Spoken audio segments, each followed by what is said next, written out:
Sebelumnya terima kasih yang sudah mengklik video ini. Apa kabar teman-teman semua? Semoga sehat selalu dan bahagia.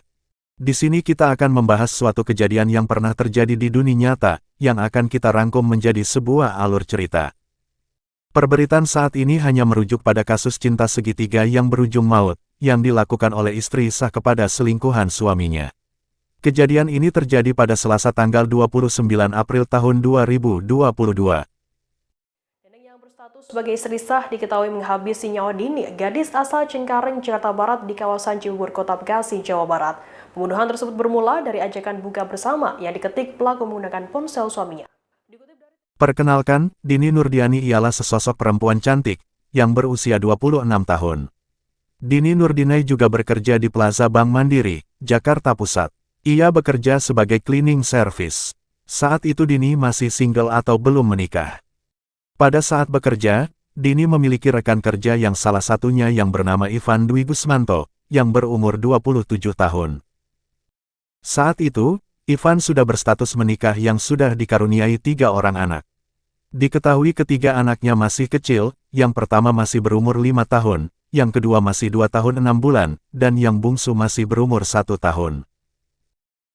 Diketahui, saat itu Ivan masih belum memiliki rumah sendiri, dan ia pun tinggal di rumah kontrakan yang berada di Jalan Lubang Buaya RT 1. RW 10, Kelurahan Lubang Buaya, Kecamatan Cipayung, Jakarta Timur. Di sela-sela waktu pekerjaannya, Ivan dan Dini sering berbincang-bincang lewat chat, dan dari situlah mereka semakin akrab, semakin mengenal salah satunya. Disitulah kedekatannya mulai menimbulkan benih-benih rasa suka dari salah satunya. Akhirnya Ivan pun menjalani hubungan dengan Dini, walaupun Ivan sudah memiliki istri. Diketahui hubungan Ivan dan Dini sudah berjalan sejak Januari tahun 2022. Tibalah di suatu malam, di rumah Ivan istrinya yang curiga terhadap Ivan yang akhir-akhir ini sikapnya berbeda. Ia pun membuka HP milik Ivan yang sedang ditinggalkan olehnya. Diketahui istri Ivan yang bernama Neneng Umaya, yang berumur 24 tahun. Sesaat membuka HP milik Ivan pada malam itu, Neneng pun terkejut setelah membaca pesan chat dari Dini Nurdiani. Isi pesan chat tersebut ialah, "Kapan kamu ceraiin istri kamu?" Ivan pun membalas chat dengan kata, "Iya nanti abis lebaran, perlu enggak saya anterin?" Setelah membaca pesan chat tersebut, perasaan Neneng pada saat itu langsung campur aduk antara sedih, kecewa dan marah. Ia pun langsung menanyakan kepada suaminya, setelah ia berhasil mengetahui hubungan gelap suaminya dengan Dini. Selang beberapa hari setelah itu sebenarnya Neneng sudah memperingati Dini agar menyudahi hubungan mereka, namun kenyataannya mereka masih melanjutkan hubungan itu. Neneng yang mengetahui bahwa mereka masih melanjutkan hubungannya. Ia pun seketika naik darah dan tersulut emosi yang membara di hatinya karena kecemburuannya terhadap hubungan mereka. Saat itu, Neneng yang merasakan sakit hati langsung merencanakan pembunuhan terhadap Dini. Singkat cerita, kejadian tragis yang dialami Dini pun tiba. Pada tanggal 26 April saat itu yang bertepatan pada bulan Ramadan.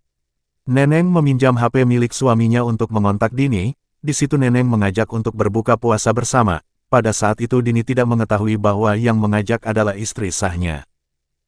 Dini pun mengiyakan ajakan tersebut. Sebelum bertemu Neneng bilang kepada Dini bahwa yang menjemput nanti ialah keponakannya A. Sebenarnya pada saat itu Dini tidak mengenali siapa yang mau menjemputnya. Setelah itu mereka berdua bersepakat bertemu di halte bus Taman Mini, Jakarta Timur. Dini yang sudah selesai dengan pekerjaannya A, ia pun pulang terlebih dahulu sekitar pukul 15 waktu Indonesia Barat. Dini pun meminta izin kepada keluarga untuk mengikuti acara buka bersama. Namun saat Rian sang kakak bertanya adiknya pergi bersama siapa dan di mana, Dini tidak memberitahunya, ia hanya memberitahu ingin berbuka bersama. Sedangkan Neneng yang memang sudah merencanakan dengan matang-matang aksinya. Ia pun sudah bersiap-siap membawa alat untuk mengeksekusi Dini, yaitu sebuah kunci Inggris, pisau dan gunting rumput kecil hingga baju ganti. Bertemulah Dini di halte bus Taman Mini dengan Neneng. Saat menemui Dini, Neneng membawa motor. Setelah itu Neneng membawa Dini menuju ke suatu tempat yang ada di perumahan Citra Grand, CBD itu. Di situ suasananya sudah sepi karena hampir jam berbuka puasa, sekitar jam 6 kurang. Saat itu tiba-tiba Neneng memberhentikan motornya di tempat sepi. Dini yang kaget pun bertanya dan sempat curiga kenapa berhenti di sini. Namun, dia kemudian diyakinkan Neneng bahwa suaminya, yang merupakan pacar Dini, akan segera datang menjemput. Setelah meyakinkannya, Neneng pun pergi meninggalkan Dini dan mengumpat di pohon-pohon bambu yang berada di sekitar area. Melihat Dini yang lengah karena sedang asik bermain HP. Melihat ada kesempatan, Neneng tak menyia-nyiakan kesempatan itu dan langsung memukul Dini dengan kunci Inggris yang telah dipersiapkan. Pukulan pertama, kepala Dini berdarah. Pukulan kedua, Dini sempat mengucapkan Allahu Akbar. Pukulan ketiga korban baru jatuh. Neneng memukul korban hingga 5 kali, dan untuk memastikan korban meninggal Neneng menusuknya dengan pisau yang ia bawa. Usai meyakini korban telah meninggal, Neneng langsung mengganti baju yang terkena darah korban dan baju yang dikenakan digantikan ke korban. Ia kemudian menyeret korban sejauh 5 meter ke arah kali atau jurang yang dekat lokasi. 5 meter dari tempat penusukan ke bagian arah mau ke kali. Setelah itu Neneng pun mengumpulkan alat-alatnya, HP korban, dan dikumpulkan dalam satu plastik dibuang di pinggir jalan seberang kali. Sedangkan di rumah Dini, terutama keluarganya cemas karena tadinya yang hanya berpamitan berbuka puasa bersama, sampai larut malam tak kunjung pulang. Rian kakak Dini juga sempat menghubungi Dini namun nomornya tidak bisa dihubungi. Rian pun sebagai kakaknya langsung mencari Dini, dengan mencoba menghubungi seluruh kerabat adiknya itu. Namun hasilnya nihil. Bahkan ia pun sempat bertanya ke teman-temannya, teman dekat, bahkan mantan pacarnya, sempat juga sampai didatangi, namun tetap mantan pacar Dini tidak mengetahui bahkan ia juga sedang berusaha mencarinya, namun teman Dini pun tidak mengetahui keberadaannya. Sebelumnya juga pihak keluarga sudah melaporkan kehilangan Dini ke Polsek Cengkareng, bahwa anaknya sudah tidak pulang beberapa hari sejak berpamitan berbuka puasa bersama. 3 hari sejak dilaporkan hilang, jasad Dini akhirnya ditemukan setelah 14 hari menghilang. Awalnya ada salah satu warga yang kebetulan lewat dan mencium bau busuk yang menyengat.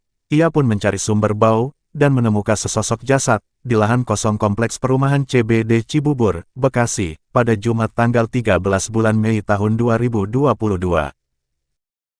Ia pun langsung melaporkan ke Polsek Cengkareng dan teridentifikasilah bahwa itu jasad Dini yang sudah menghilang selama 14 hari. Setelah diselidiki lebih dalam, Dini terbukti menjadi korban pembunuhan. Dan pihak kepolisian pun menyelidiki teman-teman Dini, mantan pacarnya terutama suami Neneng yang awalnya diduga sebagai pelaku karena ialah rekan kerjanya. Namun dalam proses penyelidikannya, Neneng yang sebagai istrinya resah, akhirnya ia menceritakan kejadian yang sebenarnya kepada suaminya bahwa ialah pelakunya. Setelah mengakui perbuatannya kepada suaminya, ia pun menyerahkan dirinya ke Polsek. Dan terkuaklah sudah kasus ini. Atas perbuatannya, tersangka Neneng telah ditetapkan sebagai tersangka dan ditahan. Dia dijerat pasal 340 junto pasal 338 KUHP tentang pembunuhan berencana dengan ancaman pidana 20 tahun penjara.